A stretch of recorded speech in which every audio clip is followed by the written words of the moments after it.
Hello అండి, అందరికీ praise lord. December 16 ఎడారిలో సెలయేర్లు విందామా. అన్నా అను ఒక ప్రవక్త ఉండెను. దేవాలయం విడువక ఉపవాస ప్రార్థనలతో రేయింబగళ్ళు సేవ చేయుచుండెను. లూకాసు వార్త 2:36-37 వచనాలు. ప్రార్థించడం వల్ల నేర్చుకుంటామనడంలో సందేహం లేదు.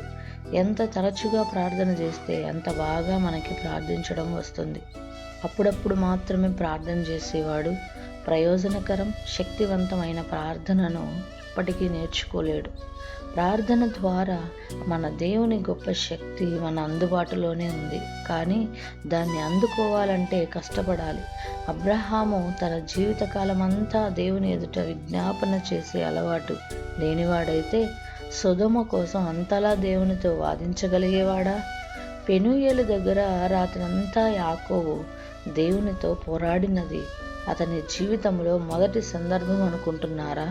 మన ప్రభువు గెత్సేమనేకి వెళ్ళక ముందు శిష్యులతో చేసిన ఆ మహత్తరమైన ప్రార్థన కూడా అంతకు ముందు ఎన్నెన్ని రాత్రి సమయాల్లోనో పెందలకడనో లేచి చేసిన ప్రార్థనల ఫలితమే కదా.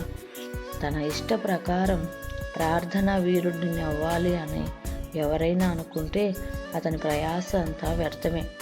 ఆకాశపు వాకిళ్లను చూసి తర్వాత వాటిని తెరచి వానలు కురిపించిన ఏలియా ప్రార్థన కూడా అంతకుముందు చేసిన ఎన్నో ప్రార్థనల అలవాటు మూలంగానే. క్రైస్తవులు ఇది గుర్తుంచుకోవాలి. ప్రార్థన ఫలభరితం కావాలి అంటే పట్టుదల ఉండాలి. హతసాక్షులు మొదలైన వాళ్ళ పేర్లు తెలిసినంతగా గొప్ప గొప్ప ప్రార్థనా పరుల పేర్లు బయటకు తెలియవు.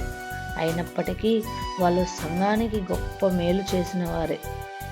కృపా సింహాసనం దగ్గర వదలకుండా ప్రాకులాడినందువలనే వాళ్ళంతా మనుషులందరికీ కృప ప్రాప్తించడానికి కారణభూతులైనారు. ప్రార్థన కోసం ప్రార్థించాలి. మన ప్రార్థనలు కొనసాగడం కోసం ప్రార్థించాలి. Praise the lord.